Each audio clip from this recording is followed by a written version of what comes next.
हालात बेहद ही नाजुक हैं। बलूचिस्तान से लेकर के पीओके में जनता बवाल मचा रही है। बलूचिस्तान में 72 घंटे में 42 लोगों की मौत हो चुकी है। पाकिस्तान में मचे बवाल पर यह खास रिपोर्ट आपको दिखाते हैं।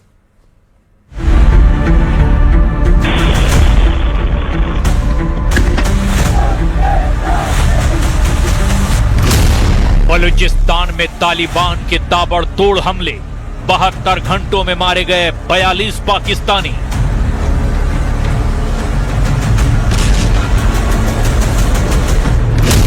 पाकिस्तान में विद्रोह का बवंडर, पीएलए ने खाई है बलूचिस्तान को आजाद कराने की कसम। पाकिस्तान के पाले 250 आतंकी संगठन, अब खुद की लगाई आग में जल रहा है आतंकिस्तान। कुल 4 सूबों का पाकिस्तान सुलग रहा है। बलूचिस्तान से सिंध तक, लाहौर से गिलगिट बाल्टिस्तान तक विद्रोह उबल रहा है।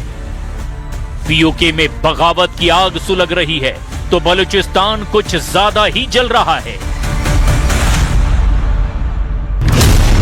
बलूचिस्तान के चगाई शहर पर पीएलए का बड़ा हमला, पूरे शहर पर कब्जे का दावा। तस्वीर देखिए, धू धू कर जलती गाड़ियां, जलती पुलिस चौकी और धुएं का गुबार। तस्वीरें बलूचिस्तान के चगाई शहर की हैं। चगाई में पीएलए के लड़ाकों ने अब तक का सबसे बड़ा हमला किया है। पुलिस स्टेशन और गाड़ियों में आग लगा दी है। सरकारी दफ्तरों और बैंकों पर नियंत्रण कर लिया है। यहां तक कि पीएलए की ओर से पूरे शहर पर कब्जे का दावा किया गया है। पाकिस्तान में बलूचिस्तान के हालात को इसी बात से समझ सकते हैं कि अब तक बलोच लड़ाके मार्शल मुनीर की फौज को पीट रहे थे, लेकिन अब तहरीक तालिबान पाकिस्तान ने भी चीथड़े उड़ाने शुरू कर दिए हैं। 72 घंटे में मारे 42 पाकिस्तानी।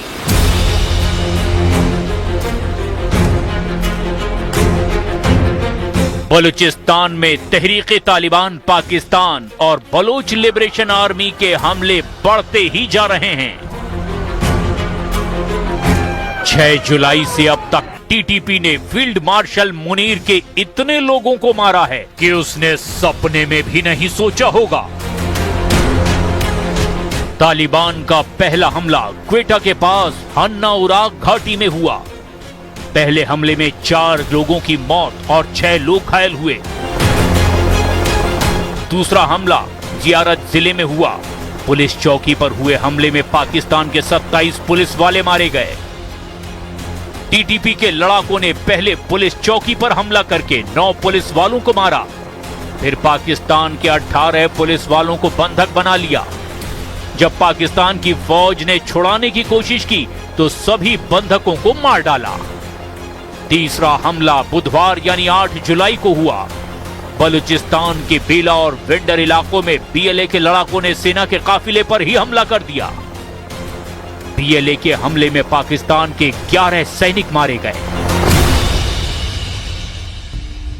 एंगेजमेंट हुई है उस कॉन्वॉय की डीएलए वालों के साथ।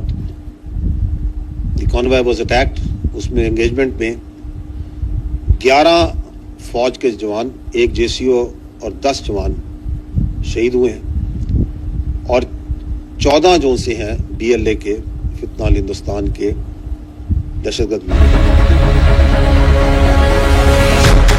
आतंक की खेती करके दूसरे देशों को दहलाने वाला पाकिस्तान अब खुद खून के आंसू रो रहा है। पूरी दुनिया में आतंकियों के सबसे बड़े पनाहगाह माने जाने वाले पाकिस्तान को अब खुद की लगाई आग में ही जलना पड़ रहा है।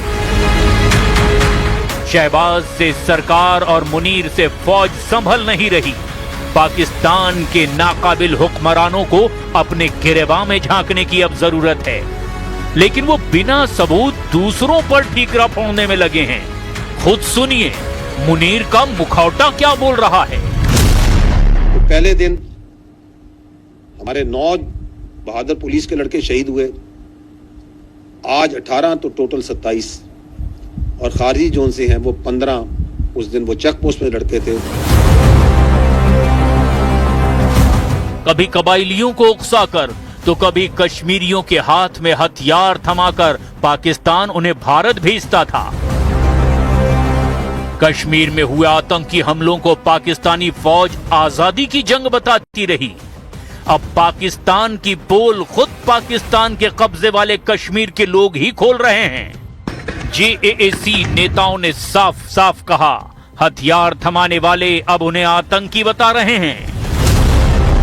बंदूक पाकिस्तान की फौज ने दी थी, कश्मीरियों के हाथ में बंदूक भी पाकिस्तान की फौज ने दी, और पूरी पाकिस्तान की फौज ने। और तुम हमें बताते हो हम दहशतगर्द। डिप्टी कमिश्नर रावलाकोट, तुम यहाँ पर रैलियां निकलवाते थे बंदूकों वाली, तलवारों वाली, याद है आप सबको? याद है कि नहीं है?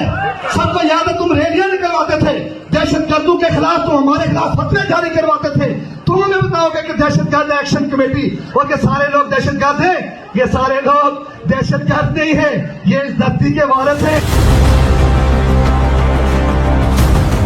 मामला तब तक शांत रहा जब तक पाकिस्तानी फौज ने जुल्म की इंतहा पार नहीं की।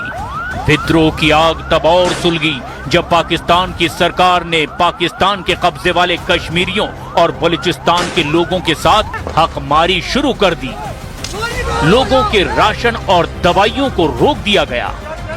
इसके बाद विद्रोह का बवंडर खड़ा हो गया। आज हालात ये हैं कि एक ओर पीओके में प्रदर्शन हो रहा है, दूसरी ओर बलूचिस्तान में बगावत की आग सुलग रही है। बलोच किसी भी हाल में मुनीर की सेना के सामने झुकने को तैयार नहीं है।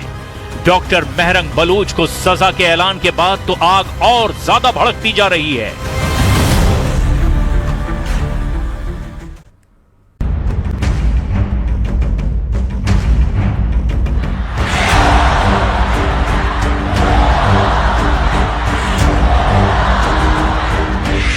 ईरान की किल लिस्ट में नंबर 1 ट्रंप। सीज फायर नहीं, अब फायर से फैसला।